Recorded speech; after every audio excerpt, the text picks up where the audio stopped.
On my birthday my family never showed up. Confused I texted Mom. She said we'll bring you leftovers. I took a deep breath and shared a photo that spoke louder than words. The morning sunlight filters through my half-drawn blinds, casting a warm glow across the small homemade cake I baked last night. I smooth my hands over the simple blue dress I've chosen for today me birthday. 22 years old. Not exactly a milestone, but still worth celebrating. At least, that's what I tell myself. My phone sits silent on the counter beside a framed family photo taken 3 summers ago at Lake Winnebago before I moved out, when I still believe things might change. Mom's arm is draped around Jacob's shoulders. Dad's hand rests on his back. I'm standing slightly apart, smiling too widely, as if I could close the gap through sheer determination. The calendar on my wall has today's date circled in red, a hopeful mark I made weeks ago. I checked my phone for the 100th time this morning. No messages, no missed calls, not even from Mom who used to wake me with birthday pancakes when I was little. It's fine. It's still early. We're meeting for dinner at Rosario's mom's favorite Italian place. She wouldn't forget that. I pick up my phone, hesitate, then tap out a message to our family group chat. Hey, what time are we meeting for dinner tonight? I press send, then hold my breath. 3 dots appear, then disappear. Nothing. Minutes tick by. I water my kitchen herbs, check my email, straighten already straight picture frames. Still nothing. Maybe they didn't see it. Maybe they're busy. Maybe. I type again, fingers slightly less steady. Mom, Dad, just checking about tonight. The silence stretches into afternoon. My stomach tightens into a familiar knot. I felt this before my high school graduation when they spent the ceremony whispering about Jacob's middle school science fair win at my college awards banquet when they left early for his baseball game. But not today. Not my birthday. I press call before I can talk myself out of it. My heart pounds as the phone rings once, twice, 3 times. Oh, hey, Sarah. What's up? Mom's voice sounds casual, distracted. Something cold settles in my chest. Hi, Mom. I was just checking about dinner tonight. Dinner? There's a pause. Too long. Too telling. Oh, honey. I should have told you earlier. I grip the counter's edge, already knowing what comes next. We're taking Jacob out tonight to celebrate. The breath leaves my lungs in a silent rush, but it's my birthday. Is that today? Her voice rises in fake surprise. I know it's fake because I heard her genuine surprise last week when Dad brought home flowers, the sharp intake of breath, the unguarded delight. This is different. This is theater. From somewhere in the background, I hear Jacob laugh. Tell her we'll bring leftovers. My vision blurs. Not from tears I won't cry. Not this time. But from a sudden, clarifying anger. This wasn't forgetfulness. This was choice. Right, I say. My voice eerily calm. Jacob's scholarship dinner. Oh, you remembered? Mom sounds relieved as if I've handed her the perfect excuse. We meant to include you, sweetie, but reservations were limited and it's fine. The words escape through clenched teeth. Have a good night. I'm 16 again. Watching Mom brush Jacob's hair before his class picture while I drive myself to school. I'm 18, at graduation, as they rush past my honor cords to congratulate my brother on making junior varsity. I'm 21, helping them move Jacob into his dorm at Dad's alma mater while they reminisce about legacy traditions. 6 months ago, I moved out, still foolishly hoping distance might make their hearts grow fonder, still making the effort to call weekly, to show up for Sunday dinners, to maintain the fiction that we're a normal, loving family. What a waste of hope. I stare at my reflection in the microwave door, cheeks flushed, eyes too bright. Slowly, deliberately, I reach behind my neck and unclasp the silver necklace Mom gave me last Christmas. It wasn't chosen for me. It was the same one she gave my cousin Bethany and my aunt Lisa. Practical, efficient, one gift.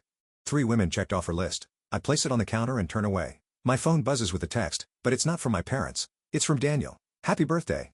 Can't wait to see you tonight. Daniel, whose eyes light up when I enter a room, whose parents asked for my favorite cake flavor last week in what I now realize wasn't casual conversation. I delete the pleading text I'd started drafting to my parents. My hands tremble slightly as I call Daniel instead. When he answers, I'm surprised by the strength in my voice. Hey, do you have plans tonight? They're celebrating Jacob tonight instead. The words catch in my throat as I grip the phone tight against my ear. Through the window, I watch a cardinal land on my small balcony railing, vibrant red against the fading afternoon light. What? Daniel's voice sharpens. I can picture his brow furrowing, the way it does when something doesn't make sense. It's your birthday today. Apparently, that didn't make the priority list. I fight to keep my voice steady, but it wavers like a candle flame in a draft. Mom thought Jacob's scholarship dinner was more important. Daniel's silence on the other end speaks volumes, followed by a controlled exhale. I'm coming to get you. Right now. No, I'm fine, Sarah. The firmness in his voice stops my automatic deflection. You shouldn't be alone on your birthday. I'm already grabbing my keys. My first instinct is to protest further. I don't want pity. I've spent years carefully crafting the appearance that everything is fine, that my family's neglect doesn't cut bone deep. But something inside me, something that's been building for 22 years, finally cracks. Okay, I whisper. By the time Daniel's gentle knock sounds at my door, I've pulled out a box of old family photos from under my bed. I'm sitting cross-legged on the floor, staring at a Christmas picture from 3 years ago. I'm half cropped out of the frame while Jacob stands center, arms wrapped around Mom's shoulders. Daniel takes one look at me and drops to his knees beside me, wrapping his arms around me without a word. I thought maybe I was overreacting, I say after a moment, reaching for my phone. So I check the family calendar. I open the shared digital calendar that Mom insisted we all use to stay connected. I scroll to today's date, then back several weeks. There it is. Jacob's celebration dinner, 7 p.m. Rosario's entered 23 days ago. They didn't forget, I say. My voice hollow as understanding crystallizes. They chose. Daniel takes the phone gently, scrolling through past events. His jaw tightens as he notices what I'd shown him before Jacob's basketball games marked as everyone attend, while my college honor ceremony had merely been labeled Sarah's school thing. Look at these texts, I continue, feeling a strange calm as I finally allow myself to see the pattern I've denied for so long. I show him message after message my graduation announcement met with, "We'll try to make it." Jacob's junior varsity success met with, "We're so proud, family celebration dinner." "This isn't right, Sarah," Daniel says, his voice quiet but filled with unmistakable anger. "This isn't what family does." I look up at him, at the genuine outrage in his eyes on my behalf, and something shifts inside me like tectonic plates, finally releasing years of built-up pressure. "My parents have been asking about you," he continues softly. "They noticed you weren't at Sunday dinner last week." I hesitate. Daniel's family has always been kind to me, but accepting their help feels like admitting my own family doesn't want me, like confirming out loud what I've known in my heart for years. "I don't need a charity birthday," I say, even as I recognize the defensive edge in my voice. Daniel cups my cheek in his palm. "It's not charity. They care about you. They've been asking when they could meet you for dinner anyway." The contrast is stark. Daniel's parents noticing my absence from one meal, while my own parents planned a celebration without me on my birthday. Slowly, I reach behind my neck and unclasp my mother's necklace again, setting it deliberately on the coffee table. "Let me get changed," I say. 20 minutes later, we pull into Daniel's parents' driveway. I've replaced my birthday dress with jeans and a soft blue sweater, not special occasion attire, but comfortable, armor of a different kind. Before we reach the door, it swings open, revealing Daniel's mother, Martha, her face lighting up when she sees me. "Happy birthday, sweetheart. We've been planning something special." She envelops me in a hug that smells of vanilla and fresh flowers. It's immediate, genuine, and without hesitation, nothing like the stiff, obligatory hugs my mother offers at major holidays. Behind her, Daniel's father, Robert, appears holding a small, beautifully wrapped package. 22, right? We wanted to get you something meaningful. The gift is a beautiful leather-bound journal, my initials embossed in the corner. Not identical to every other gift they've given, but chosen specifically for me. "Thank you," I manage, my throat tight. "This is perfect." My phone remains stubbornly silent in my pocket as Daniel's parents usher us toward their car. They've made dinner reservations at Bellini's, an upscale Italian restaurant I've mentioned wanting to try. The restaurant is warm and inviting, white tablecloths and soft lighting, fancy without being intimidating. Robert orders champagne as soon as we're seated, insisting on a proper toast. "To Sarah," he says, raising his glass, "not just to your birthday, but to your future. We're excited to see where your talents take you," Martha adds. "And to finally getting to know the young woman Daniel talks about so glowingly." They ask about my new job, my apartment, my dreams for the future, genuine questions followed by attentive listening. No one interrupts to mention Jacob's accomplishments. No one checks their watch or glances at their phone. As the waiter brings dessert, a slice of tiramisu with a single candle, I feel words forming that I've never allowed myself to speak aloud. "I think I've been looking for family in the wrong place." Daniel's mom insists on one more photo. "Just the two of you by the fireplace." She waves us into position, then steps back to frame the shot. "Perfect."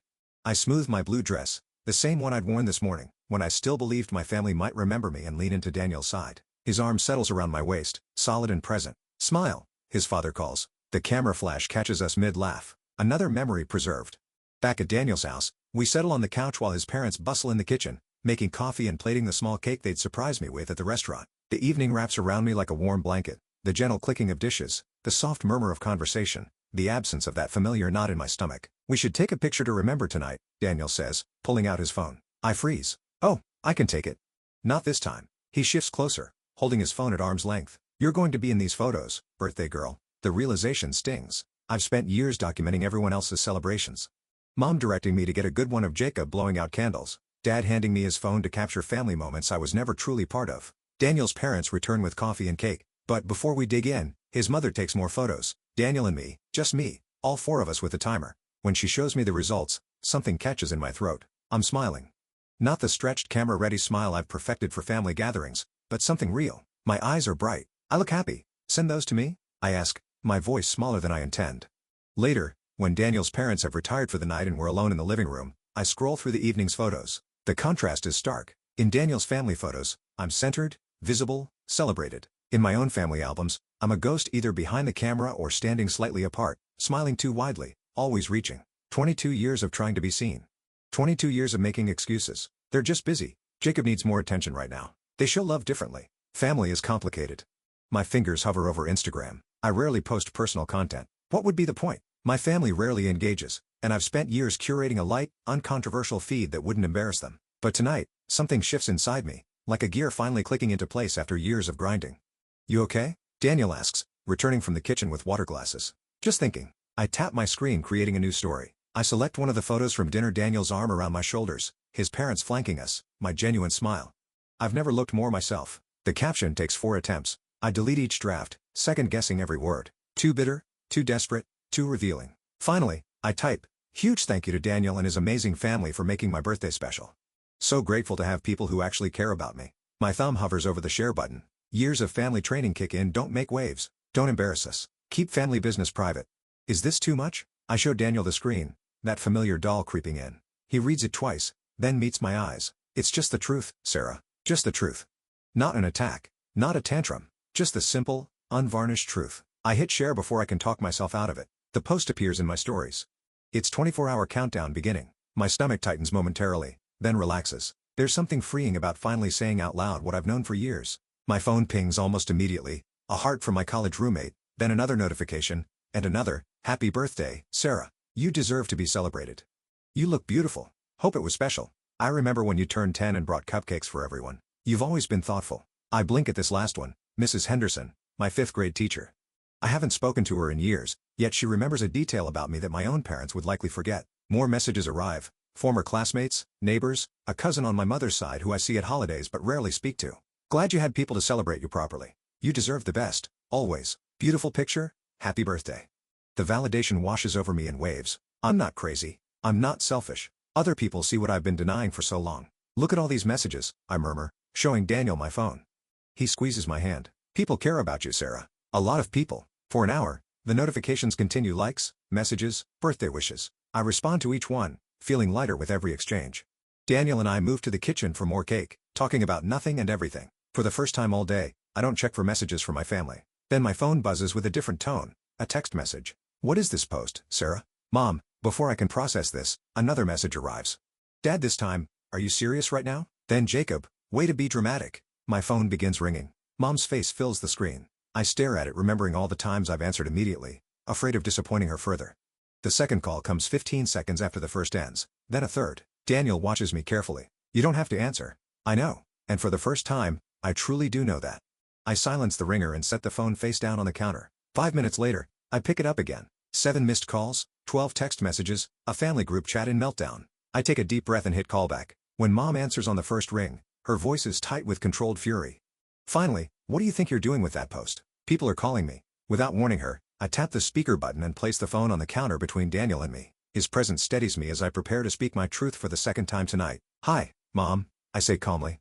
I was just thanking the people who remembered my birthday. Delete it now. Dad's voice in the background. They must be on speakerphone too. This is completely inappropriate, Sarah. I catch Daniel's eye. He nods encouragement. No, I say, the single word feeling foreign and powerful in my mouth. I don't think I will. I sit perfectly still in Daniel's living room, my mother's voice filling the speaker of my phone. My hands tremble slightly against my thigh, but my voice remains steady, a small victory. I cling to like a life raft in choppy waters. What the hell are you doing, Sarah? People are seeing this. Mom's voice is pitched higher than normal, that special tone reserved for public embarrassments and social faux pas. Daniel sits beside me, close enough for support, but giving me space to fight my own battle. His parents have tactfully retreated to the kitchen, though I can see them through the doorway near enough to step in if needed, far enough to offer privacy. I chose this battlefield deliberately, surrounded by witnesses who care about me, not isolated where I could be more easily manipulated. What am I doing? I repeat, surprised by the calm in my voice. I'm thanking the people who actually showed up for my birthday. Take that post down now. Dad's voice cuts in, his barely controlled anger vibrating through the speaker. He must have grabbed the phone from Mom. You have no idea how this could affect your future, Sarah. My phone buzzes with incoming texts. Jacob, Mom and Dad are furious. What were you thinking? Another one follows immediately. You're making this way bigger than it needs to be. What strikes me most is what they're not saying. Not one of them has said, I'm sorry we forgot your birthday. Not one mention of how I might feel. Their concern centers entirely on a parent show. This makes them look to friends and extended family. I'm not taking it down, I say, the words falling from my lips before I can second-guess myself. I posted the truth. Daniel's family made my birthday special when you chose to celebrate Jacob instead. Sarah Elizabeth Winters. Dad's voice drops dangerously low. There will be consequences if you continue this childish behavior. The silence stretches between us. Daniel reaches over, his hand covering mine, steadying the trembling. What consequences? I finally ask, my voice clearer than I expected. You've already shown me where I stand. We're coming over, Dad announces abruptly. This conversation isn't happening over the phone. I catch Daniel's eye. He nods slightly, squeezing my hand. That's fine, I say. I'm at Daniel's. His parents are here too. The long pause that follows tells me everything. They expected me to be alone, vulnerable, malleable. We can discuss this tomorrow. Mom interjects smoothly. When you're thinking clearly, sweetie. The endearment lands like a slap. How convenient that she remembers to use it now. No, I say firmly. If you want to talk, come now. Otherwise, we have nothing to discuss. 43 minutes later, they arrive. Mom's smile is brittle as she exchanges pleasantries with Daniel's parents in the entryway. Dad stands stiffly beside her, his eyes darting around the well-appointed home as if seeking tactical advantages. We'd like to speak with our daughter privately, Dad announces, not quite making it a question. Daniel's father, a man I've known less than a year, but who remembered my birthday without prompting, steps slightly forward. Sarah is welcome to have privacy if she wants it, he says, but she's also welcome to have support here. Family matters should remain within the family. Dad counters, his jaw tightening. Sarah is like family to us, Daniel's father replies evenly. She's welcome to have support. Mom's face flushes. The script is slipping away from them, the one where they arrive. Overwhelm me with authority and leave with my compliance secured. I can see it in their eyes, the dawning realization that they've stepped onto unfamiliar terrain. Sarah, sweetheart, Mom tries again, her voice honeyed with forced affection. We just want to understand what's upset you so much. The question is so disingenuous, it almost makes me laugh. You really don't know? I ask quietly. You forgot my birthday to celebrate Jacob instead. That's not fair, Dad begins. You didn't forget, I interrupt, surprising myself. The dinner for Jacob was planned weeks ago. I checked the family calendar. You chose to exclude me on my birthday. We were going to celebrate with you this weekend. Mom insists, but her eyes slide away from mine. No, you weren't, I say, the certainty burning through me like a fever breaking. This is just what you always do. Jacob first, me as an afterthought, if at all. The room falls silent. In their faces, I see something I've never witnessed before, the uncomfortable recognition of a truth they can no longer deny, at least not to themselves. For the first time in my life, they see me, and I see them too clearly, finally, completely. Daniel's living room feels like a courtroom. The air is thick with tension, almost visible in the late afternoon light filtering through beige curtains. I sit with my spine straight against the firm cushions of the sofa, my hands resting in my lap still, not fidgeting. Across from me, Mom and Dad stand awkwardly by the fireplace mantel, refusing the seats offered by Daniel's parents before they discreetly stepped into the kitchen. Mom adjusts her pearl necklace, the one she wears to important client dinners, and attempts a smile that doesn't reach her eyes. Sarah, honey, this is all a misunderstanding. We were actually planning to surprise you this weekend. Dad stands with his feet slightly apart, hands clasped before him like he's addressing a difficult client. This social media tantrum needs to end now. You're damaging our family's reputation. My phone buzzes again on the coffee table between us. Jacob's texts are still coming through. I deliberately pick up the phone, turning the screen so they can all see his latest message. Tell Mom and Dad I'm heading to Ryan's place. Don't wait up. Some celebration, I say, my voice steadier than I expected. Mom's eyes immediately well with tears. Right on cue, the same performance I've seen at charity functions when she needs to appear moved by someone's generosity. After everything we've done for you, Sarah, the opportunities we've given you, the support, your grandmother's inheritance fund could be reconsidered. Dad cuts in, his voice cool and businesslike. Financial decisions require maturity and family loyalty. The words hang in the air like a revelation. Money. It's always been about money. Every birthday check, every tuition payment, every gift that came with invisible strings. We've always supported you more than Jacob. Mom insists, diving carefully at her eyes to avoid smudging her mascara. He just needed more attention because of his special qualities. A strange calm settles over me. Name one thing. I say, my voice quiet but clear. Name one accomplishment of mine that you celebrated properly. The silence stretches between us, punctuated only by the distant sound of dishes being deliberately washed in the kitchen, Daniel's parents giving us privacy while remaining close enough to intervene if needed. My high school graduation. You spent the ceremony whispering about Jacob's science fair project. I hold up one finger. My college awards banquet you left early for his baseball game. Another finger. My first job offer you asked if I'd considered waiting for something better while planning Jacob's graduation party a year in advance. A third finger. I unlock my phone, scrolling through my calendar and showing them, you didn't forget my birthday. You scheduled Jacob's scholarship dinner on the same day just like you've scheduled something for him during every important day of my life. That's not forgetfulness. That's choice. I turn the phone toward them again, displaying a photo album I've kept. Empty chairs at my events, half-eaten celebration cakes, solo photos where family should be standing beside me. You're twisting everything. Mom's voice rises, the polite veneer cracking. These are isolated incidents that you're connecting to create a false narrative. Dad stubs forward, his jaw tight. If you want to remain part of this family, you'll delete that social media post and stop this ridiculous performance. That's just it. I feel something break free inside, meant it breaking down, but breaking through. I've never really been part of the family, have I?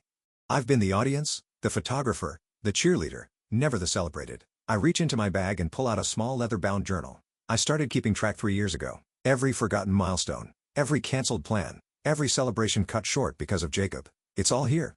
Mom's eyes widen at the physical evidence of my pain, tangible proof that can't be dismissed as emotional exaggeration. I won't pretend anymore. I continue, my voice gaining strength. Either acknowledge how you've treated me or leave me alone. Those are your choices now, not mine. Dad's face flushes with anger, the way it does when a business deal goes south. You'll regret this when you need us, Sarah. Don't come crying back when real life gets difficult. Sarah, Mom hisses, glancing toward the kitchen where Daniel's parents are barely pretending not to listen. People are watching your story online.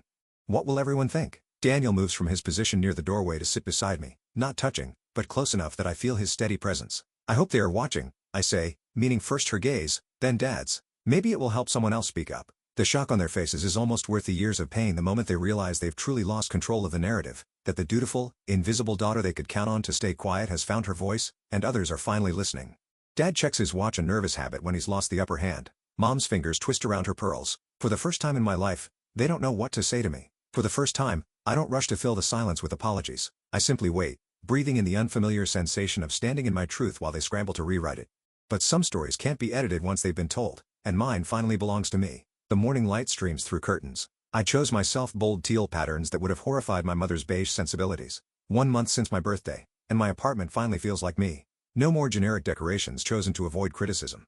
No more muting myself. I run my fingers over the beautiful leather journal from Daniel's parents displayed prominently on my bookshelf alongside the artisan tea set his sister gave me. Simple gifts, thoughtfully chosen, the kind that say I see you. My phone buzzes with a calendar reminder. I no longer flinch when it lights up. I filtered my contacts, removed the family group chat. The constant knot in my stomach has finally begun to unravel. Ready? Daniel calls from the kitchen where he's washing our breakfast dishes. Almost. I smoothed down the emerald blouse I bought last week. Color I've always loved but rarely wore. Too bold, Mom would say. Too attention-seeking. I catch my reflection in the hallway mirror and barely recognize the woman staring back. Not just the clothes with a more confident posture, but something in my eyes. The anxious approval-seeking girl from my birthday morning has begun to fade. The thing about emotional neglect, Dr. Lewis says during our third session, is that it's characterized by what didn't happen. I nod, fingers twisting in my lap. That's why I doubted myself for so long. There were no dramatic fights, no obvious abuse, just absence. Consistent, reliable absence wherever my needs were concerned. And how does naming that feel? She leans forward slightly, her eyes kind behind practical glasses. Like I'm not crazy. My voice catches. Like I've been trying to solve a puzzle with missing pieces all my life. Later that week, I sit in a circle of strangers who quickly become anything but adult children of emotionally neglectful parents, the group is called. Their stories echo mine with unsettling familiarity. When my phone shows 3 missed calls from Mom after our group meeting, I delete the notifications without checking the voicemails. The guilt I expected doesn't come. At my desk that evening, I address Christmas cards, a task I've always handled for the entire family. This year, my list is shorter but more meaningful. Each name represents someone who's actually shown up for me. The stack for my parents and Jacob remains blank beside my pen. After a moment's consideration, I return them to their box. On my calendar, I've already marked next year's birthday not with expectations of others, but with plans for myself. Sunrise hike plus favorite bakery. I've written, a promise to celebrate regardless of who joins me. Your parents are telling everyone you abandoned the family after all they did for you. Aunt Meredith's text arrives on a Tuesday morning. I stare at it for a long moment before typing. They're entitled to their version of events. My thumb hovers over the send button before I add, I'm open to a relationship that includes mutual respect and honesty. 3 days later, Jacob's name appears on my screen for the first time since the confrontation. I didn't realize what they were doing to you. His message reads, I always thought you got the better deal because they left you alone while micromanaging me. I don't respond immediately. Healing isn't linear, and relationships can't be forced. But I save the message, a small opening that might someday lead somewhere if he's willing to grow. For my parents, there's only deafening silence. No acknowledgement, no ownership, just the void I've always known, now honestly labeled. To the family we choose, I raise my glass, looking around my dining table at faces illuminated by candlelight, and the strength to choose ourselves first. Daniel's mother reaches over to squeeze my hand. His father beams from across the table. My college roommate clinks her glass against mine. The warmth in this room stands in stark contrast to that solitary birthday morning just months ago. My eyes drift briefly to the empty chair I've left at the corner of the table, not with desperate hope, but with peaceful acknowledgement that doors can remain unlocked without expecting anyone to walk through them. After dessert, I excuse myself briefly and slip into my office. The blog draft is nearly complete. Finding home. Healing from family estrangement. Comments have poured in from early readers, people who recognize their stories in mine. I glance at the letter I've written but haven't sent. I'm still here if you ever want to truly know me, it concludes. Maybe someday they'll be ready to read it. Maybe they won't. For now, I have this moment. this peace, this chosen family that loves without conditions or competition. Sometimes the bravest thing you can do is rewrite your own story.